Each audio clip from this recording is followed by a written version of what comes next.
కొత్తగా Ramayanam cinema trailer release చేశారు. అయితే అందులో సాయి పల్లవి సీతమ్మ తల్లిగా నటించేసరికి మన సోషల్ మీడియాలో అందరూ కూడా సీతమ్మ తల్లి కింద సాయి పల్లవి అస్సలు సెట్ కాలేదు, అసలు పెట్టింది ఎవరు, ఎక్కడ కూడా అభినయం లేదు, అసలు రామాయణమైన అంత చక్కనైన సినిమా తీస్తుంటే ఇదేంటి ఇలా ఉన్నాయి, వీళ్ళందరూ గెటప్పులు కూడా ఇలా ఉన్నాయి ఏంటని మొత్తం సోషల్ మీడియా ట్రోల్ అవుతుంది. అయితే ఆ ట్రేజర్ రిలీజ్ చేసిన దాంట్లో హనుమంతుడు ఎక్కడ కూడా కనిపించలేదంట. అందరూ అంటున్నారు హనుమంతుడు లేని రామాయణం ఏంటి అసలు, ఆ ట్రేజర్ రిలీజ్ చేసిన దాంట్లో కొంచెం హనుమంతుడిని చూపించుంటే బాగుండేది కదా. పైగా మ్యూజిక్ డైరెక్టర్లు ఇద్దరు ఉన్నారు, రెహమాను అలాగే ఇంకొక పెద్ద డైరెక్టర్ ఉన్నారు, కానీ అక్కడ మ్యూజిక్ కూడా పెద్దగా బాగున్నట్లేదు, అంతా కూడా గ్రాఫిక్కే కనబడుతుందని చెప్పేసి చాలామంది సోషల్ మీడియాలో చెప్తున్నారు. ఇప్పుడు ఆ సినిమాకి 4,000 కోట్లు ఖర్చు పెట్టి భారీ బడ్జెట్ తోటి ఆ సినిమా తీస్తున్నారు. రామాయణం అని అనగానే ఒక ఎమోషనల్ ఉంటుంది, రాముడు అని అనగానే చిన్నపిల్లల దగ్గర నుంచి పెద్దవాళ్ళు అందరూ కూడా మన తెలుగు వాళ్ళు ముఖ్యంగా అలాంటి తెలుగు వాళ్ళకి చాలా ఇష్టమైన సినిమా. భారతదేశంలో రామాయణం అని అనగానే ప్రతి ఒక్కరికి ఎమోషనల్గా ఉంటుంది. రాముడి సినిమా ఎప్పుడెప్పుడు చూస్తామా అని ప్రతి ఒక్కరూ ఆతృతగా ఉంటారు. కానీ ఇదేంటి రామాయణం, ఇదేదో సినిమా సీరియల్ డబ్బింగ్ తీసినట్టు ఉందని చెప్పేసి అందరూ అంటున్నారు. సోషల్ మీడియాలో ఎవరి అభిప్రాయాలు వాళ్ళు చెప్తున్నారు. ఈ సోషల్ మీడియాలో ఏంటంటే ఆ 4 నిమిషాల ట్రైలర్ చూడగానే ఎవరి అభిప్రాయాలు వాళ్ళు చెప్పేస్తున్నారు. అయితే ఇంకొంతమంది అంటున్నారు సినిమా మొత్తం చూడకుండానే ముందే ఎలా చెప్పేస్తారు, 4 నిమిషాల్లో మీకు సినిమా గురించి ఏం తెలిసిపోతుందని కూడా కొంతమంది అంటున్నారు. కొంచెం చూసినా తెలిసిపోతుంది కదా అసలు క్యారెక్టర్లు ఏంటి, వాళ్ళ వేషధారణ ఎలా ఉంది, వాళ్ళ మాట తీరు ఎలా ఉంది, ఇలాంటివన్నీ మన జనాలు ముందుగానే కనిపెట్టేస్తారు. అంటే ఇక్కడ ఎవరి అభిప్రాయం వాళ్ళు చెప్తున్నారు కాబట్టి నా అభిప్రాయం కూడా చెప్తాను. అది చూడగానే ఎలా అనిపించిందని అంటే టీవీ సీరియల్లో మహాభారతం రామాయణం ఇలాంటివి వచ్చావు కదా మనకు అప్పట్లో, వాటినే డబ్బింగ్ తీసి పెట్టినట్టు అనిపించింది.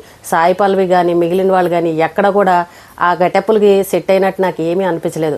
రావణాసురుడు అనగానే 10 తలకాయలు కనబడతాయి మనకి పాత సినిమాల్లో చూసేవాళ్ళం, కానీ ఇక్కడ రావణాసురుడికి అసలు 10 తలకాయలు ఏమీ లేవు. మరి ఇదేంటి రావణాసురుడి గెటప్ ఇలా ఉందని నాకు కూడా అనిపించింది. బాలకృష్ణతోటి నయనతార సీతమ్మ తల్లిగా నటించింది, ఎంత బాగుంది, చక్కగా చూడగానే అనుకోవ సీతమ్మ తల్లి నిదానం, ఆ మాట నిదానంగా మాట్లాడడం, కళ్ళల్లో నీళ్ళు వచ్చినప్పుడు కానీ సీతమ్మ తల్లి పాత్రకి నయనతార చక్కగా సెట్ అయింది. కానీ ఇందులో సాయి పల్లవి మాత్రం సెట్ అవ్వలేదు. చూడు మన దేవుళ్ళు అని అనగానే శివుడు అంటే ఇలా ఉంటాడు, రాముడు అంటే ఇలా ఉంటాడు, వెంకటేశ్వర స్వామి ఇలాగా, విష్ణుమూర్తి ఇలా అని మన మైండ్లో ఫిక్స్ అయిపోతుంది. ఎందుకంటే పాతకాలం నుంచి మనం ఆ సినిమాలు చూసాం, ఆ సినిమాలు కూడా అంత చక్కగా తీసేవారు, బడ్జెట్ తక్కువైనా కానీ అసలు చూడడానికి అంతా న్యాచురల్గా ఉండేది, ఏది కూడా ఏదో పెట్టినట్టు కానీ ఇలా గ్రాఫిక్స్ కానీ ఇలాంటివి పెద్దగా ఉండేవి కాదు. సీతమ్మ తల్లి వనవాసం కానీ అక్కడ ఉన్న జంతువులే కానీ లవకుశలు కానీ హనుమంతుడు కానీ ఇవన్నీ కూడా చక్కగా న్యాచురల్గా చూపించేవారు. మనం రామాయణం అని అంటే ఇలా ఉంటుందని మన మైండ్లో ఫిక్స్ అయిపోయింది. అలాంటిది ఇప్పుడు ఈ గ్రాఫిక్లు పెట్టేసి ఈ ట్రైలర్ చూస్తే నాకు ఏమనిపించిందని అంటే నా పాతకాలం నాటి సినిమాలాగా నాకైతే అనిపించలేదు. మరి సినిమా ఎలా ఉంటుందో తెలియదు, కానీ 4,000 కోట్లు ఖర్చు పెట్టారు భారీగా, బాగానే ఉంది, కానీ జనాల్లోకి ఇది ఎక్కుతుందా లేదా అనేది కూడా అర్థం కావట్లేదు. చాలామంది అంటున్నారు దీనికి 50 కోట్లు కూడా రావని చెప్పేసి అంటున్నారు. ముందుగానే నెగిటివ్గా మాట్లాడకూడదు, కానీ ఈ టీజర్ చూసిన తర్వాత సాయి పల్లవి కానీ అందులో ఉన్న మిగిలిన వాళ్ళు కానీ అస్సలు గెటప్పులు సెట్ అవ్వలేదని అనిపించింది. ఎన్నో సినిమాలు వస్తూ ఉంటే హిట్ అవుతాయి, ఫట్ అవుతాయి, అన్నీ పోతూ ఉంటాయి, కానీ ఇది 4,000 కోట్లు భారీ బడ్జెట్ పెట్టి తీశారు కాబట్టి దీని గురించి ఖచ్చితంగా అందరూ మాట్లాడుకుంటారు. ఎందుకంటే వాళ్ళు అంత ఖర్చు పెట్టిందంతా కూడా మళ్ళీ వాళ్ళకి తిరిగి రావాలి. ఈ సినిమా వెనకాల ఎన్నో వేల మంది వర్క్ చేసిన వాళ్ళు ఉన్నారు. ఇదంతా చూసుకుంటే మరి అదొక పెద్ద ప్రాజెక్టే కదా. ఎందుకంటే అంత డబ్బు పెట్టి తీసినప్పుడు ఆ క్యారెక్టర్లు కూడా కరెక్ట్గా సెలెక్ట్ చేసుకోవాలి. ఇప్పుడు సాయి పల్లవి సీతమ్మ తల్లి కింద మ్యాచ్ అవ్వలేదని చూడగానే మన జనాలు చెప్పేస్తున్నారు. ఎందుకంటే మన తెలుగు రాష్ట్రాల ప్రజలు ఎప్పుడు కూడా సీతమ్మ తల్లి అంటే ఇలా ఉండాలి, రాముడు అంటే ఇలా ఉండాలి అని అందరి మైండ్లో ఫిక్స్ అయిపోయింది.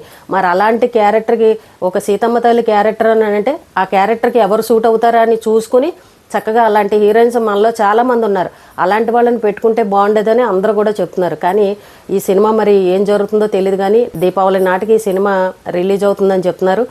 మరీ పాతకాలం నాటి సినిమాల్లో కాకపోయినా కొంచెం ట్రెండింగ్గా తీసినా కూడా ఆ పాత్రలు అనేవి కరెక్ట్గా సెట్ చేసి పెట్టారని అంటే నిజంగా సూపర్ హిట్ అవుతుంది. ఎందుకంటే ఈ రామాయణం అని అనేది ఒక పౌరాణిక చిత్రం కాబట్టి చిన్నపిల్లల దగ్గర నుంచి పెద్దవాళ్ళు అందరూ కుటుంబ సమేతంగా చూడదగ్గ సినిమా కాబట్టి ఇటు తెలుగు వాళ్ళని దృష్టిలో పెట్టుకోవాలి, అటు నార్త్ ఇండియన్ వాళ్ళకు కూడా అందరికీ ఇష్టపడే విధంగా తీస్తే బాగుంటుందని అని అనిపిస్తుంది. ఎందుకంటే ఇదంతా ఎలా తీశారని అంటే ఎక్కువ నార్త్ సైడ్ వాళ్ళకి నచ్చే విధంగా తీశారు. ఇటు మన సౌత్ సైడ్ ఉన్న వాళ్ళందరం కూడా మన రామాయణం ఎలా ఉంటుందనేది మనం అందరం మైండ్లో ఫిక్స్ అయిపోయాం. ఎందుకంటే గతంలో చాలా సినిమాలు వచ్చాయి కాబట్టి.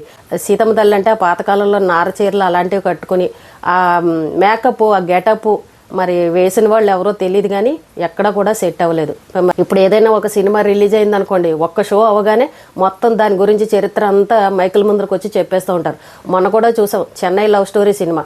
ఫస్ట్ హాఫ్ బాగుంది, సెకండ్ హాఫ్ నుండి బాగోలేదని చాలామంది చెప్పారు. కానీ ఆ సినిమా సూపర్ హిట్ అయింది, అందరూ కూడా చాలా బాగుందన్నారు.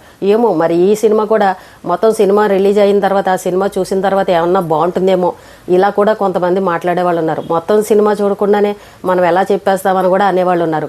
ఒకవేళ మన తెలుగు రాష్ట్రాల సినిమా పెద్ద హిట్గా ఆడకపోయినా మరి ఇతర రాష్ట్రాల్లో ఎక్కడైనా బాగా ఆడింది అనుకోండి, విదేశాల్లోనూ అక్కడ బాగా ఆడింది అనుకోండి, వాళ్ళ డబ్బులు వాళ్ళకి వచ్చినట్టే, ఆ సినిమాకి వాళ్ళు న్యాయం చేసినట్టే అవుతుంది. పెద్ద పెద్ద హీరోలను పెట్టి ఈ సినిమా తీశారు, బాగా గ్రాఫిక్ అంతా వాడారు. మరి ఏం జరుగుతుందో తెలీదు. చూద్దాం మన తెలుగు ప్రజలు మరి ఈ సినిమాని ఆదరిస్తారా, ఏం చేస్తారో చూద్దాం. ఎవరన్నా ఆ ట్రైలర్ చూసిన వాళ్ళు ఉంటే కామెంట్ చేయండి, మీకు ఆ సినిమా నచ్చుతుందా లేదా అనేది.